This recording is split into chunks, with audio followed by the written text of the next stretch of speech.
everything you need to know about products and services that can improve your life. This is Experts on Call on CL 650.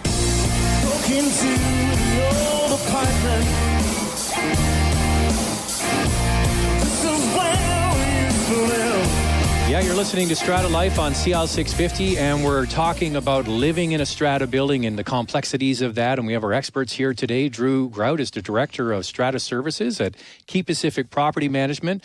Albert Atfield, Project Manager of CanStar Restorations. They're the ones that come to the rescue when there's been a flood or a fire or anything like that. And David Barrett, we just had on a moment ago, talking about city lock systems, the intercoms, and all of the systems. He's the Managing Director there. Now, Drew, the next line of question is to you. The question comes in and says, our strata bylaws disallow rentals except when renting to an immediate family member. My nephew and granddaughter have come to live with me in the unit I own. Since they're not immediate family, our strata council has sent a letter claiming I violate the bylaws. Is this a proper application of the bylaw? Yeah, it's a lot of these situations depend on the councils themselves, but the regulations, part of the Strata Property Act, define family members as the husband, the wife, spouse, the parents or the children of the owner or the spouse of the owner. So if this person owned the unit and was renting or had their It looks like a nephew and a granddaughter. If they weren't residing there themselves and those people were living there, they would be subject to the rental restriction. And the exemption would be to a family member, and they wouldn't qualify. So it's as the nuclear family, the nuclear family. So that's a different situation. And, you've got somebody, the grandmother living there, whatever the case may be, with some of their family. And they've been living there from the beginning. The question is it really a rental? Well, it's just a grandmother looking after their granddaughter, right? Well, that's right. See, there's no definition of rental in the Act of Regulations. There's only definition of family member. Okay? So if they have a rental restriction that allows, 10 rentals, and you're living there with your extended family as a nuclear family unto its own, the question, can be argued that, it's not a rental at all. Yeah, because it sounds like these two youngsters are living with her. Yeah. And that is not, they might be helping out with paying her bills, but is it really a rental? That's Maybe right. It comes down to the point that they just don't want young people in the building. Well, could be. But sometimes that happens, right? It could be, but the definition of is it a rental is important in this case, and obviously family members. They wouldn't satisfy the family member definition. I have a quick personal question for you. I said to my wife, Drew's the right guy to ask. Okay, so a new building is being built, and you get in early as an investor, right, to buy a 1 or 2 bedroom apartment with the intent that you're going to rent it out maybe for 10 or 15 years to pay it off as sort of an investment property. So if you're in there on the ground floor and you put a rental in there before the strata is really formed, is that grandfathered, or can they say you're not allowed to have a rental because you maybe have just put your money in expecting to be able to rent it out and maybe find out you can't? Well, with newer buildings today and developers more and more doing the right things, they put in rental disclosure statements that basically say all of these strata lots can rent for the next 100 years. Mm-hmm. So prior to 2010, you would have a right to rent transferred to the first purchaser from the developer. Mm. Subsequent purchasers would be subject to a rental restriction bylaw. But with the newer buildings coming in today, there's really the rental restriction is redundant because the developer is already guaranteeing the rental of any of those units for an extended period of time, and that right travels with the strata lot. Isn't just when attributed to. That's right. So the next owner comes in and it's not void; it continues on. That's right. Because I guess this this also helps with the number of units available, because we have this massive problem with rent in Vancouver, or in the greater Vancouver area. People can't find a place to live, and you have restrictions. Now you're saying with the new buildings that opens it up. Yeah, so it's really interesting. Over the years, you would have strata who want to reduce the number of rentals because they believe that, you know, they're not good tenants, right? Yeah, more damage, more problems, blah blah blah. You know, we have owners who are just as bad as tenants. But anyways, so they put in these rental restriction bylaws to reduce the number of rentals. But now the government has put in regulations now that to try and increase the rental pool, basically making all new units rentable if the developers filed the proper disclosure. Yeah. Well, it's interesting because I can see both sides of it, right? But I think that to help get more units into the market, that's probably not a bad thing. Yeah. This particular one, though, would have had a previous bylaw, right? Yeah. All right. This next question says, we live in an older strata in Vancouver. It has many formidable repair expenses in our future. We have a large lot and great location. We've discussed the option of dissolving the strata and selling it to a developer. What is involved in this process? I think you probably see that a lot with the older buildings that are maybe only 3-4 stories high, where they could be building a 20-story building now. Yeah, I think we haven't seen a lot of that happening, but there's certainly with the changing real estate market and older buildings, as you say, that are going to require lots of money to maintain. We're going to see more of that happening, and a recent development is the change in the vote required for owners to make that decision has been reduced to an 80% vote. It used to be a unanimous vote. So they've made it a little easier for stratas who are in the position that they wanted to wind it up, so to speak, as they refer to it, or dissolve it, to do that. And it's there's set steps that need to be followed, and you definitely have to bring a lawyer into the equation and that sort of. It's not something that the council would do on their own. Yeah, lawyers and accountants to make sure it's worth it. Because if you have you might have a building that needs a lot of repairs. That's one thing. But the owners might all get together and say, hey, listen, this is a 3-story building, and they're now allowed to build 25 stories. This could be worthwhile for all of us to sell it, because we might make a nice big windfall, right? Yeah, you might have bought your little suite for $150,000, but you might be able to get $500 for it today. Yeah.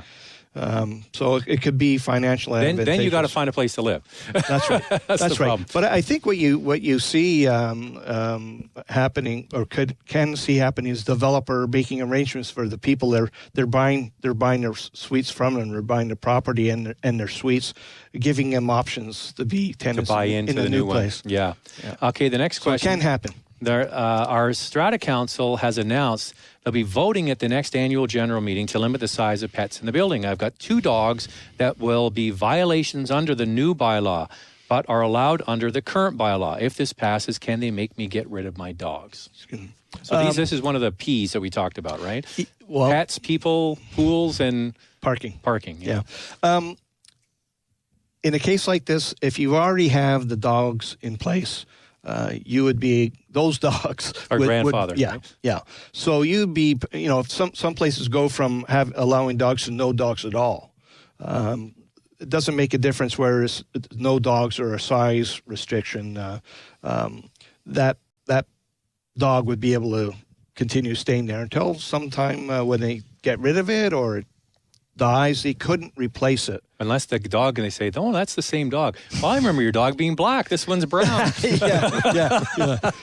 Oh, I bet you people will try that. But they would be grandfathered until such time as the dog passes, right? Yeah. Oh, that's good to know. To abide by the bylaw. That's nothing. I mean, literally, these are family members, right? Yes. A lot of people don't understand that there are pets to some people, to other people, they're everything. Yeah. I've been elected president, not me, this is the next question. I've been elected president of our Strata Council. The majority of our fellow council members live and work out of town, so we stay in touch via email. Is it proper to make council decisions via email? I guess you've got a printed record, right? Yeah, it's, it's kind of... a bit of a gray area. I think that while the Act contemplates electronic participation at meetings, so we can all be sitting here face to face, but we can have a speakerphone with 2 or 3 other council members participating over the phone. They're actively involved in the conversation. I don't think it really foresaw the type of decision-making that councils want to make via email. But you're right. I mean, it takes nothing to get a little, everybody around a phone. You can all link each other in on phone calls, right? The important thing is that decisions, votes, need to be made as a council. It has to be a council decision. And when you're doing this, by email, it's kind of loosey-goosey. Mm-hmm. It's not convening a meeting in the strictest sense. But if you're going to do that, you try and conduct the decision-making activity as if you were all in the same room, giving all the council members the opportunity to participate, making sure that they all got the email. It's not like, only 4 of them got it, the 4 that want the decision to pass, the other 3 didn't know what was happening. You got to be very careful of that. Well, that might be the time when you do a group chat on, in real time, right? Well, I would suggest if they're going to be remote, do it by Skype. Yeah. And record the call, yeah. That's you can have meetings by Skype. That's what I would suggest.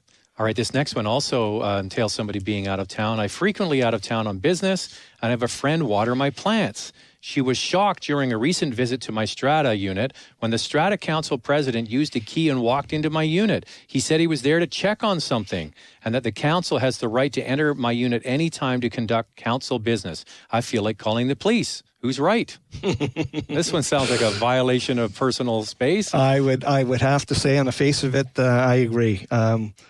Nobody should have a key to your unit that you haven't provided them with. Mm-hmm. So if no council has a right to have a key to your unit, and if the strata has to get into your unit for bylaw issues or repair issues, there's a process of proper notification they must follow to do that. Mm-hmm. Unless it's an emergency, right, which this obviously wasn't. No, this person, I would take that key back from the person right away, and in no uncertain terms, tell them never to enter my place without my approval again. All right, the next one comes down to water again. Our Strata's roof needs to be replaced. We're voting to authorize the funds for the work at our SGM. What is SGM? Special General Meeting. The SGM information says the council has only one estimate for the work and didn't have any competing companies. The existing estimate is $200,000. Should the council get at least 3 estimates? This sounds like common sense to me. Yeah, but common sense isn't always common.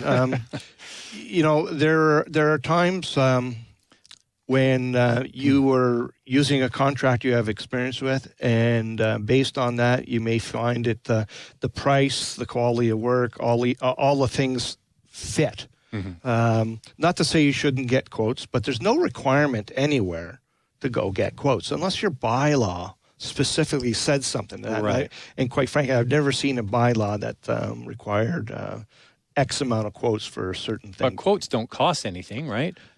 Typically, sometimes they do, sometimes they don't. If you have a major rehab going and you've got people coming out to put in a bid, a multi-million-dollar bid, it costs money for them to do that. Okay. May not cost the strata money, but it costs money to somebody. But